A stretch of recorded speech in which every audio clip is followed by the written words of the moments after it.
And welcome back to my YouTube channel. So आज के video में हम बात करने वाले हैं 3 कॉमन मिस्टेक्स के बारे में जो कि बहुत सारे MSc nursing students carry out करते हैं जब वो अपनी थीसिस लिखते हैं। And also we will be discussing कि किस तरीके से हम इन कॉमन प्रॉब्लम्स को अवॉइड कर सकते हैं, बिकॉज अगर ये प्रॉब्लम्स हम अवॉइड नहीं। सो मिस्टेक नंबर 1 इज कि रैंडमली कोई भी चीज़ को उठा के इंटरनेट से कॉपी करके पेस्ट कर देना। That means improper selection of your topic.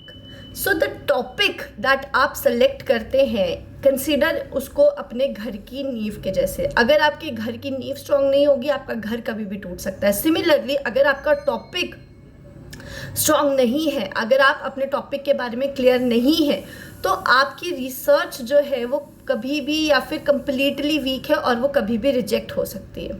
For example, मैं एक स्टूडेंट हूँ, मुझे रिसर्च करना है, मुझे लगा इंटरनेट पे सबसे बढ़िया टॉपिक जो है that is to study effectiveness of mindful in reducing anxiety. Now सब कुछ मैंने कर लिया, review literature everything is done, collection of data everything is done.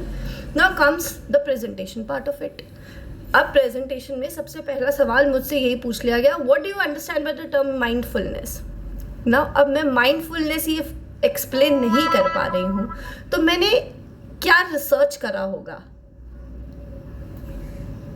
So solution to this problem is, my friends, कि सबसे पहले आपको अपने दिमाग में क्लैरिटी होना बहुत ज़रूरी है कि आप कौन से एरिया में इंटरेस्टेड हो अपने रिसर्च कैरी आउट करने के लिए। क्या आप साइकेट्री में करना चाहते हैं? क्या आप ऑब्स-गाइनी में करना चाहते हैं? क्या आप कम्युनिटी में करना चाहते हैं? क्या आप मेडिकल सर्जिकल रिलेटेड करना चाहते हैं? क्या आप पीडियाट्रिक्स में करना चाहते हैं? That is your area of interest. और उसमें भी पर्टिकुलरली आप क्या करना चाहते हो, क्या पर्टिकुलर प्रॉब्लम एग्जिस्टिंग है या फिर क्या इस समय पे करंट ट्रेंड है जिसको आप एड्रेस करना चाहते हो, जिसके बारे में आप थरो हो, आपको कंप्लीट नॉलेज है and it is something that is bothering you and you actually want to make a difference with that study. So the first thing is that. Secondly, आप इंश्योर करिए कि जो भी मैं टॉपिक ले रही हूँ स्टडी के लिए या जो भी टॉपिक मैं उठा रहा हूँ स्टडी के लिए, तो उसका data collection should not get messy. कि ऐसा नहीं है कि मैंने भैया कोई स्टडी उठाई जहाँ पर मुझे स्किज़ोफ्रेनिया पेशेंट्स के ऊपर कुछ स्टडी करना है, लेकिन जब मैं डेटा कलेक्शन के लिए गई तो मेरे पास में इतने स्किज़ोफ्रेनिया पेशेंट्स ही नहीं मिले मुझको अपनी स्टडी के टाइम कि मैं अपनी एक कंप्लीट रिसर्च कैरी आउट कर सकूँ। सो data collection should always be considered and kept in your mind जब आप अपनी रिसर्च कैरी आउट करते हैं। And last is your review of literature, कि क्या आपके पास में एक्सेसिबल रिव्यू है कि नहीं है, एंड इफ नहीं है तो क्या आप उस तरीके का एक लिटरेचर बिल्डअप कर सकते हैं अपनी स्टडी को कैरी आउट करने के लिए या फिर नहीं कर सकते।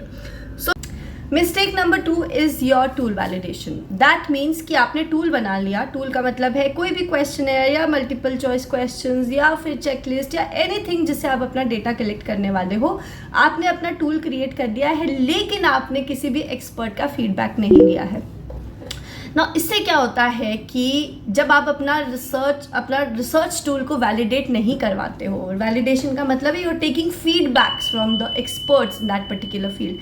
सो जब आप वो फीडबैक नहीं लेते हैं, दैट मीन्स जो आपने डेटा कलेक्ट करा है वो रिलायबल नहीं है। And if your data is not reliable, that means your research is not reliable. That directly leads to the rejection of your thesis when it comes to your final presentation. So solution to this problem is, once your tool is created, get your tool validated from कम से कम 10 to 12 people or experts in your field। एक pilot study conduct करिए and then check करिए कि weather आपका जो tool है वो valid है या नहीं, आपका टूल रिलायबल है या नहीं, एंड देन अपनी थीसिस को, डेटा कलेक्शन को फुल प्रूफ स्टार्ट करिए। Mistake number 3 is last minute writing. Last minute writing मतलब लास्ट के 15 दिन में अब आप अपनी थीसिस को लिख रहे हैं बैठ के। जो भी आपने काम करा है, now the writing part you are doing in the last 15 days, वो आपकी ज़िंदगी की सबसे बड़ी गलती है। क्योंकि जब आप लास्ट 15 दिन में काम करते हो तो आपको प्लेजरिज्म इश्यूज आएंगे, रेफरेंसिंग इश्यूज आएंगे, फॉर्मेटिंग इश्यूज आएंगे, ग्रामेटिकल मिस्टेक्स आएंगी, बहुत सारी मिस्टेक्स होंगी लास्ट के 15 दिन में।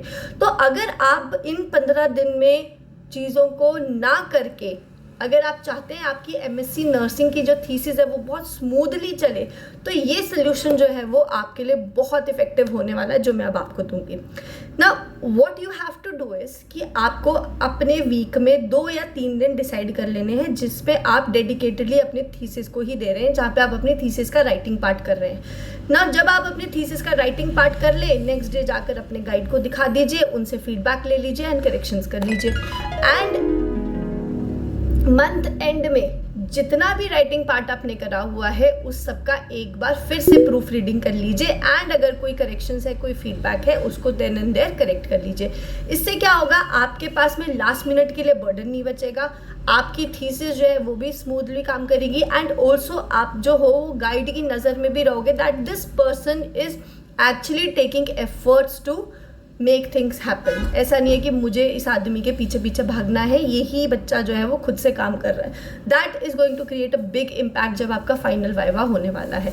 अगर लास्ट मिनट के लिए रखोगे the things are going to get haphazard, and आपके लिए लास्ट मिनट में बहुत ज़्यादा इश्यूज होने वाले हैं। सो होपफुली आप इस वीडियो को देखेंगे और इस वीडियो से बेनिफिट करेंगे और अपनी थीसिस को स्मूथली कैरी आउट करेंगे और थीसिस को एक हवा नहीं बना देंगे, because it is not that difficult अगर आप उसको अच्छे से करें। सो होपफुली आपको ये वीडियो अच्छा लगा हो। अगर आपको ये वीडियो अच्छा लगा है देन प्लीज़ लाइक करिए, शेयर करिए एंड सब्सक्राइब करिए। एंड